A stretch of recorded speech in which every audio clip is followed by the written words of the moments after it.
Welcome back to this special webcast, 2 Weeks for Freedom. Well, in the efforts to restore religious freedom through legislation, Congressman Jeff Fortenberry has been at the front lines of the fight.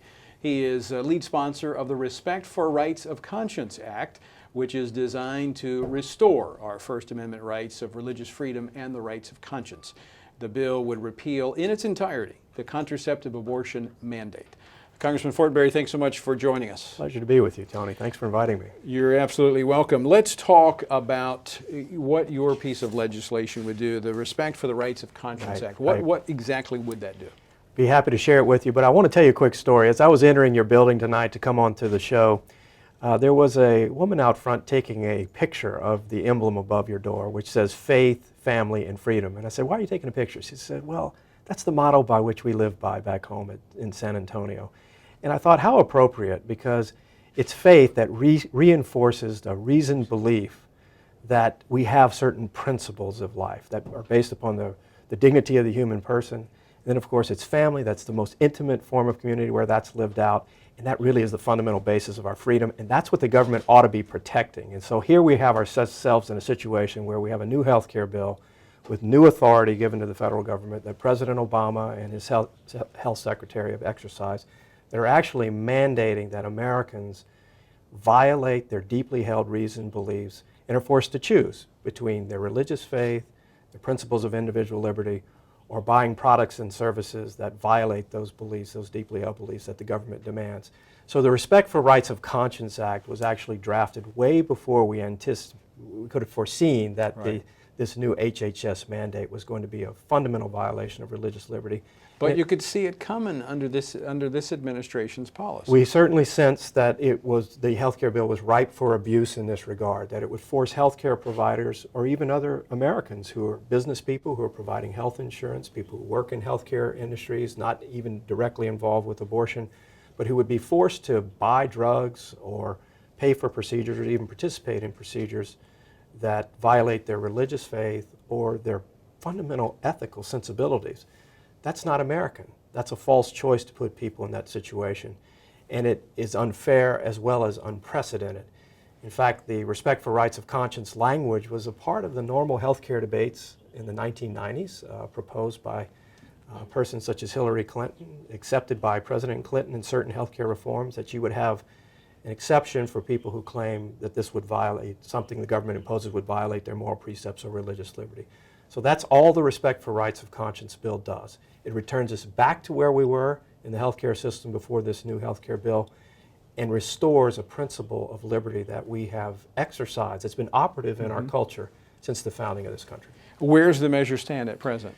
We have 224 members of Congress who are on this bill. It is a bipartisan bill because many people recognize that this is a threat to individual liberty and it is a threat to religious freedom, that the government should not impose its will upon people like that and frankly undermine in a most pernicious way faith-based health providers who have been on the front lines protecting the poor and vulnerable in this country. Yeah, it's very hard to understand. Is that not a concern among your colleagues? We're talking about we're going after this policy goes after those groups that are serving a need and meeting a need that the government can't meet, and the money's going to have to be redirected not only to fight the mandate, but if the mandate stands, they're going to have to use it to pay the fines. I mean, is that not gripping even members of the other side of the aisle?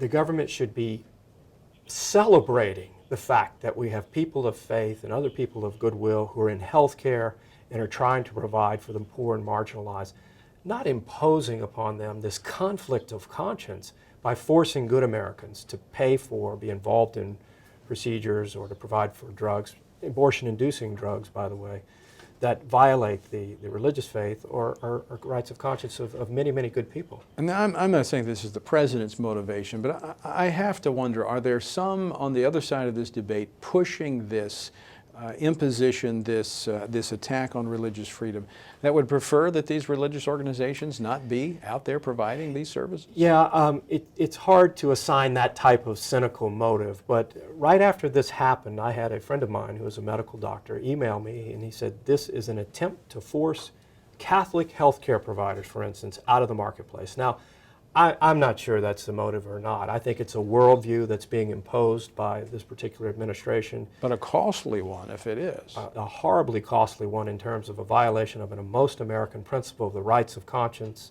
and a natural right to the freedom of religion, which is enshrined, of course, in our Bill of Rights.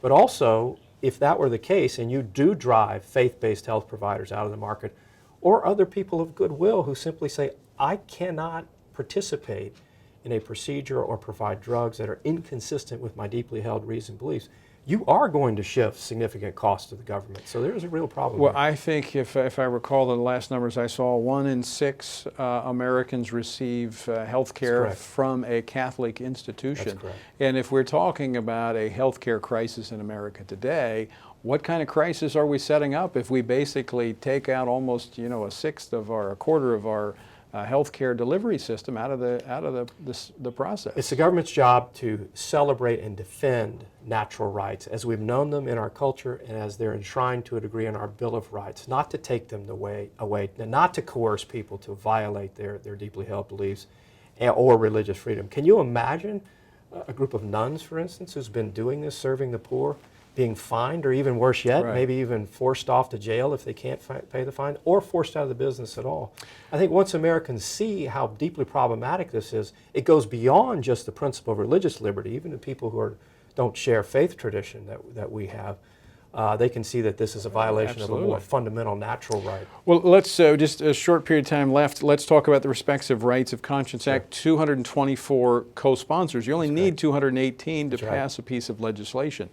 I guess this is dependent upon how the court decides as it relates to the mandate, whether or not we'll see action on the House floor regarding this? Well, everybody, of course, is anxious to see what the court decides, but we don't know. Obviously, they could uphold the law. They might throw out a portion of the law like a mandate. That might leave the regulatory authority in place, and that would be problematic, and I think it should give rise to a new debate on this particular bill, which, again, is very simple and very fundamental, and all it does is restore us to where we were 2 short years ago when we as Americans respected one another's rights of conscience and religious liberty in the healthcare system.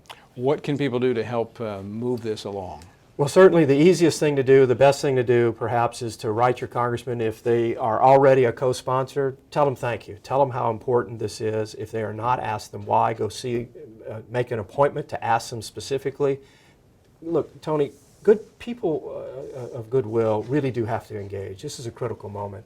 August 1st is the D-Day here, and that's the day that these regulations start. And the exemptions are very narrow and far few between. That's a ruse. It's an accounting gimmick. It does not affect most faith-based providers. So people are going to be faced with a stark choice.